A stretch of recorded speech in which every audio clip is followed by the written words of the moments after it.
Y bueno, siempre digo que el cambio o la post-pandemia hace que vuelvan los invitados al piso. Estoy muy contento de eso en esta temporada. En este caso nos visita Bárbara Bonelli, es licenciada en Ciencias Políticas y magíster en Administración y Políticas Públicas. Fue secretaria parlamentaria del bloque Suma Más en la legislatura entre el año 2013 y en el 2017. También fue secretaria parlamentaria del bloque de Evolución Radical en la Cámara de Diputados entre el 2017 y el 2019. Y desde marzo de ese año es defensora adjunta en la Defensoría del Pueblo de la Ciudad Autónoma de Buenos Aires. Ella se presenta como teniendo algunos objetivos, entre ellos proteger los derechos de los ciudadanos en materia de descentralización en villas y viviendas, promoción social, la juventud, la niñez y el género.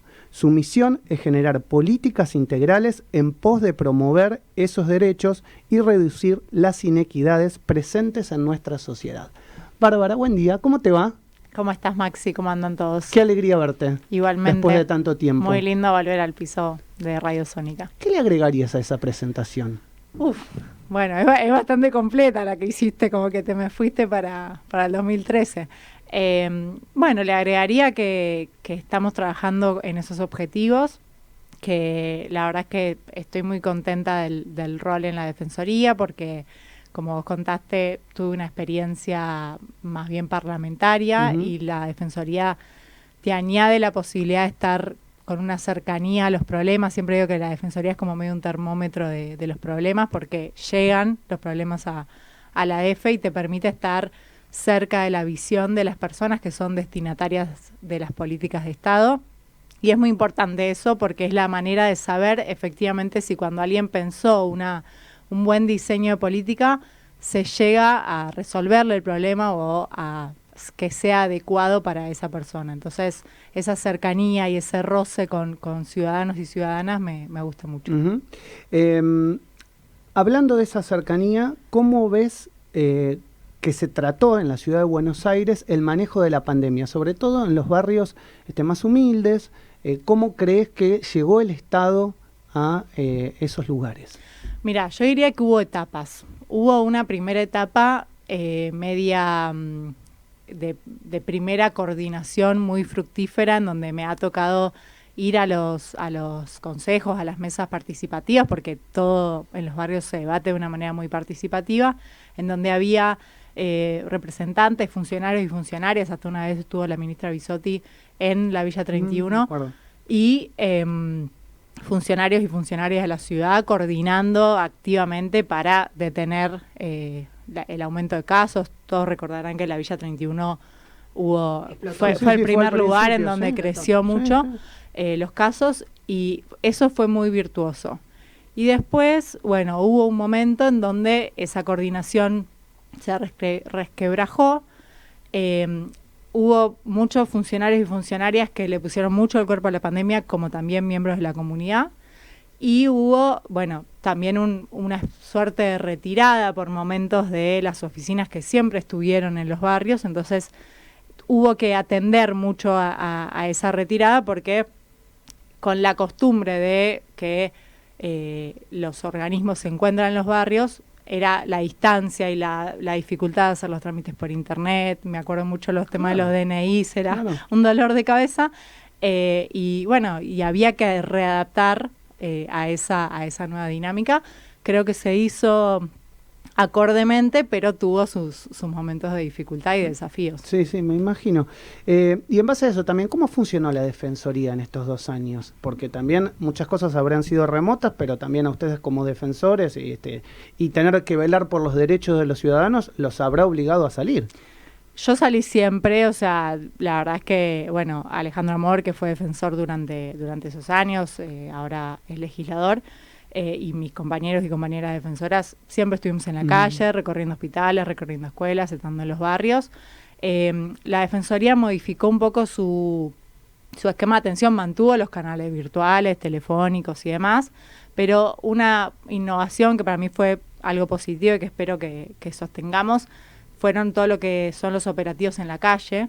O sea, montamos muchos operativos de atención, bueno, con los gazebos, con las computadoras, en donde los vecinos y vecinas de una manera más descentralizada, en Y barrios. de hecho se nota eso y se nota mucho en las marchas, que generalmente está la carpita blanca de Defensoría del Pueblo y se nota mucho. Pero estuvo bueno porque, bueno, por un lado, una instalación también del organismo y por otro lado, la cercanía frente a que había personas que tal vez los medios digitales les resultaban complejos y bueno, la posibilidad de ir a la plaza del barrio y ser atendido o atendida estaba bueno. Josefina. Consulto, Barbie, ahora en esta etapa, digamos, ¿no es cierto?, donde, bueno, la situación está más relajada, estamos, digamos que entrando en una pospandemia, ¿qué herramientas sentís vos que le faltan a ustedes como para poder brindar, digamos, más apoyo fundamentalmente a los sectores que están más carenciados, ¿no? Bueno, hay que repensar esa estrategia de presencialidad. Yo creo que todavía nos falta la apertura de sedes o de los espacios en donde solíamos estar.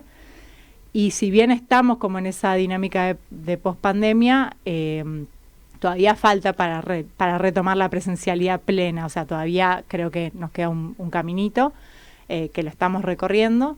Pero yo creo que algo virtuoso, que si me permiten les voy a contar, que fue que estar en los barrios en el marco de la pandemia y la posibilidad de escuchar también muchas demandas que surgieron en ese momento, particularmente me pasó de la Villa 31 que yo estuve mucho tiempo asistiendo.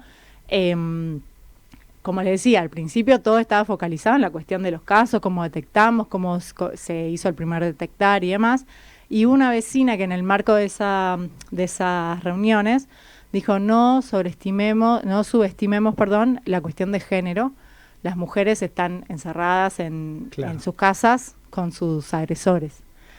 Y a partir de eso, y por eso les digo que hubo una primera etapa muy virtuosa de coordinación, desde la Defensoría incentivamos un espacio de trabajo con el Gobierno Nacional, el Gobierno de la Ciudad y organizaciones de la comunidad que trabajan la temática, que tuvo como resultado, después de muchas reuniones y mucho trabajo, la apertura de un espacio de atención para mujeres en situación de violencia, para miembros del colectivo LGBT. Los denominados puntos violetas son esos. Así es, claro. Que hace una semana cumplimos 1 año de funcionamiento en el punto violeta del barrio Padre Carlos Mujica, o la Villa 31 como muchas personas la conocen, todavía la conocen. Y la verdad es que fue muy virtuoso lo que pasó, porque es una oficina en donde atienden no solamente la Defensoría, atiende la Dirección de la Mujer, atiende el Ministerio de Seguridad de la Ciudad, atiende la Defensoría General de la Nación, la Subsecretaría de Derechos Humanos de la Ciudad, y logramos en una misma oficina, obviamente la Secretaría o el organismo que interviene en la Villa 31 desde el Ministerio de Desarrollo Humano y Hábitat, y logramos coordinar el trabajo de una forma muy remando mucho, porque todavía no teníamos la presencialidad plena, entonces muchas personas se atendían de manera virtual. Entonces, en ese camino surgieron cosas que para mí son muy virtuosas y que me enorgullece haber empujado y haber trabajado en ellas. Sí, porque esas son cosas que van a quedar, indudablemente. Eso va a quedar y seguramente se va a mejorar. Seguramente se va a mejorar y vamos a poder sumar más servicios y más presencialidad, pero en definitiva, digo, fue algo que la dificultad y las circunstancias obligó a algo como es la coordinación. Al armado, digamos, a la coordinación, porque es esencial lo que está diciendo en función de la cantidad de gente que estaba en sus hogares y las situaciones que esa gente trabajando desde sus casas planteaba. Sí. O sea, realmente fue un momento, digamos, muy virtuoso de parte de ustedes en poder abordar la situación, porque no era fácil. Por un lado no se podía salir y por el otro lado la violencia seguía existiendo, y estaba en casa. Y que había mucho desconocimiento de cómo manejarse. Había mujeres que decían, yo no voy a hacer la denuncia porque no puedo salir. No puedo ir acompañada, o incluso situaciones de la policía. Ya que estamos hablando de esto, es re importante, por si alguna nos está escuchando, se acerca directamente a un punto violeta y puede tener toda esta asistencia que estamos enumerando. Así es, o sea, punto violeta, por ahora hay uno, que es el del barrio Padre Carlos Mujica, laburamos en coordinación, obviamente, con la Dirección de la Mujer, que tiene los centros integrales de la mujer, uno por comuna. A su vez, algo también muy positivo que surgió de la pandemia fue que la dirección creó unos grupos para laburar en barrios populares sobre la temática de género, que es itinerante y hay como en 8 barrios. Pero, digamos, la atención integral, obviamente, también desde la Defensoría tenemos asistencia psicológica, tenemos asistencia jurídica, tenemos asistencia integral, y abordar también la problemática de género no solamente desde las violencias, sino también desde las inequidades, que es un aspecto muy importante. Y también en el para caso las de mujeres. que no se pueda acercar la persona al barrio Mujica, sí puede hacerlo a la propia Defensoría también. Sí, obviamente puede comunicarse con la Defensoría por todos los canales, los de las redes, los teléfonos, o a las sedes nuestras, la sede Belgrano, que es la que ahora está más activamente funcionando. Y bueno, y obviamente siempre es bueno decirlo, a pesar de que no es una línea de la Defensoría, que es la línea 144, Exacto. que es una línea nacional que funciona los 365 días del año, las 24 horas, y que ante cualquier consulta no hace falta ni siquiera decir soy víctima de violencia de género, sino decir me pasa esto, qué estaría pasando, qué creen que debería hacer para recibir una asistencia, es muy importante. Ya que estamos hablando de todo esto, me gustaría escuchar tu reflexión como mujer, con todo este cambio que se está produciendo en los últimos años en la sociedad. Luego de tanta lucha, pedido de igualdad por parte de las mujeres, ¿qué se consiguió? ¿Qué crees vos desde tu visión que se consiguió y qué crees que todavía falta? Mira, creo que se consiguió mucho, se consiguió a fuerza de lucha, de militancia, de trabajo. Lamentablemente la sociedad sigue su patrón cultural muy arraigado y además también con algunas cosas que a veces pasan, siento que todavía falta entender un poco la inequidad de género. A veces escucho varones por lo general que es como que te dicen, bueno, pero eso no es porque sos mujer o eso no es un tema de género. Y cuando lo analizás y lo comparás con situaciones similares que pasan con varones, Con los hombres, claro. Claramente es un tema de género. El tema es que a veces es como contrafáctico. Creo que con respecto más a tareas pendientes o a políticas pendientes, hay un tema que me tiene muy obsesionada ahora, que es cómo es el trayecto de una mujer una vez que hace la denuncia, incluso una vez que tiene una medida de protección. Venimos detectando mucho que las medidas de protección son constantemente violadas o quebradas sin una consecuencia penal o legal, y es algo que no podemos tolerar, porque si una mujer atravesó la violencia de género, llevó adelante la denuncia, se encuentra en esa situación en donde el Estado siempre es responsable, pero en esa situación más tiene que protegerla, no puede ser que, y me han contado casos de personas que violan las medidas 13 veces por semana. Es terrible. Y por otro lado, lo que refiere a las tareas de cuidado, que creo que también, y últimamente con estos mensajes que se dieron a conocer de muchos padres de criaturas que les comentaban a las madres, mirá, yo la verdad no estoy para hacerme cargo, no puedo, como que no quiero, no lo quiero forzar. Las mujeres no tenemos esa opción. O sea, las mujeres no podemos decir, o sea, bueno, sí la tenemos, darle una opción a nuestros hijos o a nuestras hijas. Pero esa liviandad de decir, no, yo no, la verdad no estoy, no me da el tiempo, no me da el cariño, me lavo las manos, es una delegación total que incluso a veces cuando interviene la justicia con alimentos o con regímenes de visita, me pasa mucho en los barrios, las mujeres me dicen, yo tengo el régimen de visita, pero él no viene a buscarla, ¿qué puedo hacer? Y todavía es como que faltan herramientas para empujar esa responsabilidad mutua, esa responsabilidad parental que es compartida y que hay que tomar noción de eso. Bueno, si ustedes nos están viendo, nos están escuchando, estamos charlando con Bárbara Bonelli, es defensora adjunta, una de las defensoras adjuntas de la Ciudad de Buenos Aires. Son 8 en total, ¿no? Somos 5. Son 5. ¿Para qué sirve la Defensoría de la Ciudad de Buenos Aires? Para informarte y asesorarte acerca de tus derechos, así como también hacer gestiones de tipo administrativo, como recomendaciones oficiales a aquellas empresas, servicios públicos o entes de la Ciudad de Buenos Aires que no dan respuestas a los reclamos que hacen los ciudadanos. ciudadanos deben estar inundados, ¿no? Claro. Deben estar inundados. Y bueno, ese es el otro tema. Por eso digo que somos un termómetro, porque cuando hay cortes de luz, como pasó lamentablemente a fin de año y principios de enero, muy fuertes, muy prolongados, nos llegan todos esos reclamos. Cuando hay, o sea, según cuáles son las problemáticas que van emergiendo, somos quienes los receptores de ese tipo de denuncias, porque además, bueno, se siente que es un ámbito a donde uno puede llegar más fácilmente. Exacto. Entonces recurre a ese. Déjame, en base a eso, es bueno que analicemos al ser humano, a la persona, porque, digamos, vos tenés un ámbito político, como decíamos, sos militante de la Unión Cívica Radical de muchos años, estuviste en la legislatura como asesora y también en la Cámara de Diputados, y cuando pasás a este rol, por ahí tenés que escindirte del tema político, porque indudablemente cuando haces recomendaciones o cuando haces sugerencias o cuando peleás una denuncia, tenés que ir a lo mejor en contra de una institución política que tal vez está tu propio partido conformando ese gobierno, en el caso del PRO o en el caso de Sumamás en la ciudad de Buenos Aires. ¿Cómo te cindís como persona de eso y cómo separás ese rol? Bueno, por un lado, para quienes no lo saben, porque muchas veces pasa, que es que vos cuando asumís como defensora, obligatoriamente por ley tenés que desafiliarte si pertenecieses a algún partido. Y obviamente es completamente incompatible que vos ejerzas política partidaria mientras sos defensora, por legislado, digamos, obligatorio.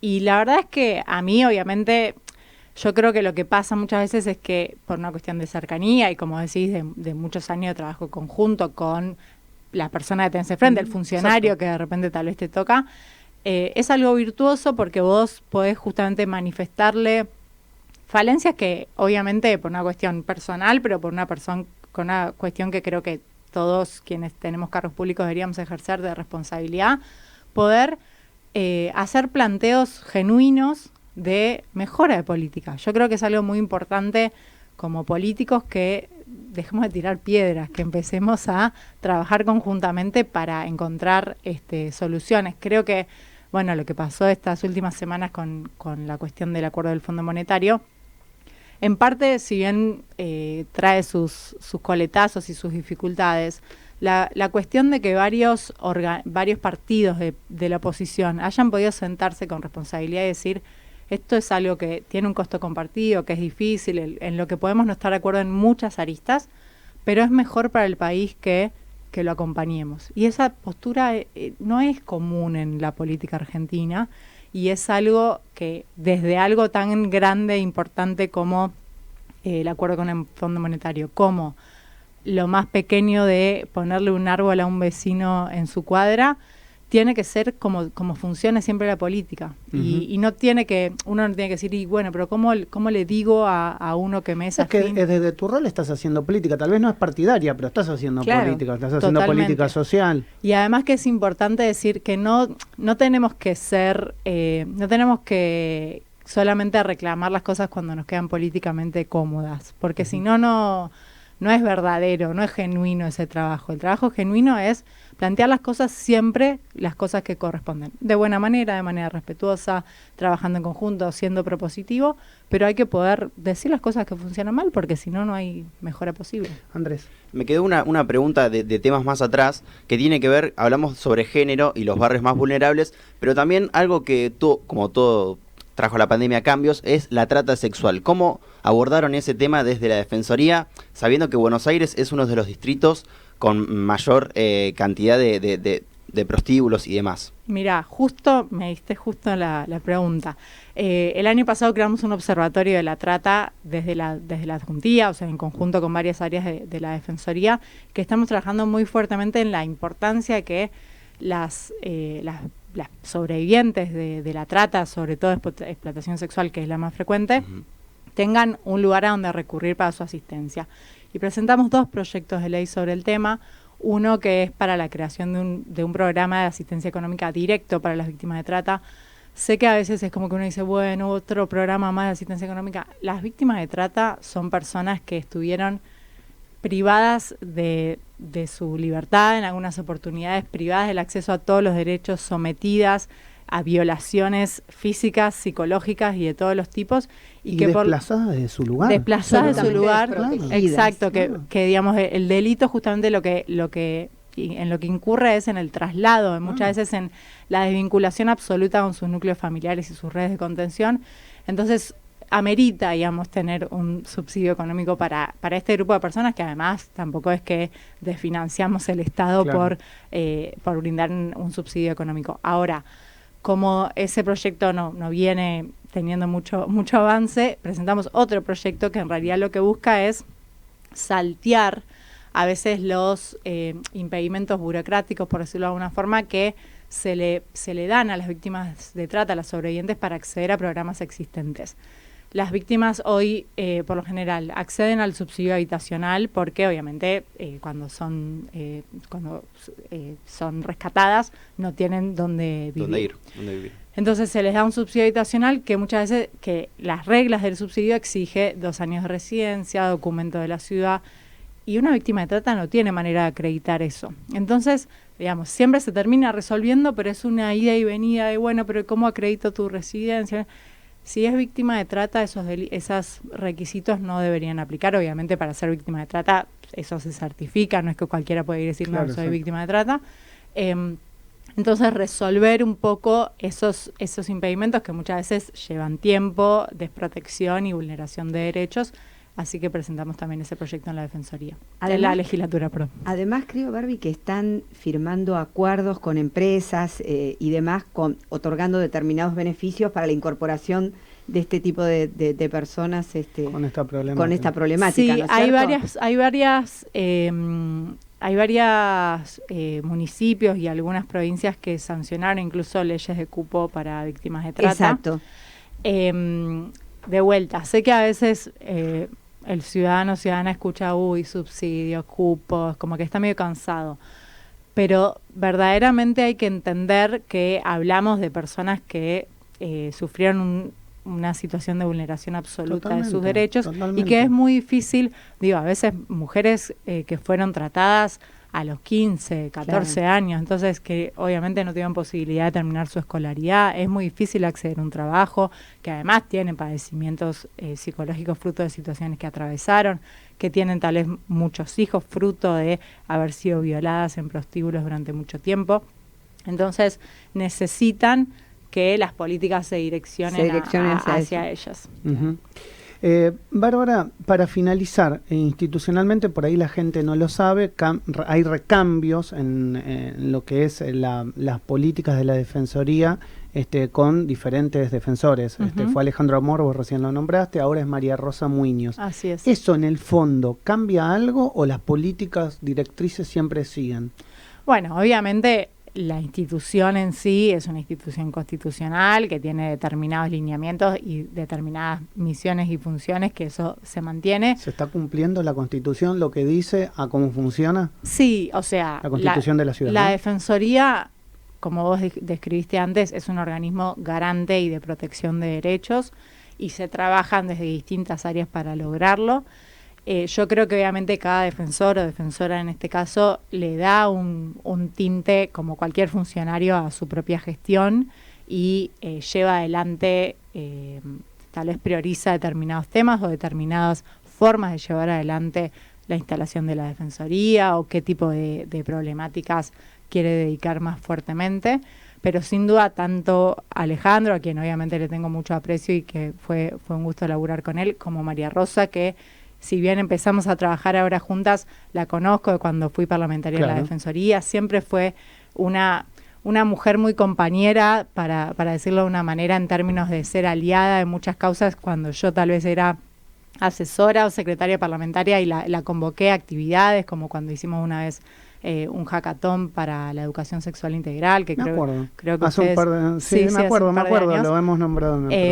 Y ella participó, o sea, siempre fue muy abierta, entonces eso me da la certeza de que seguramente vamos a poder caminar juntas en muchas iniciativas.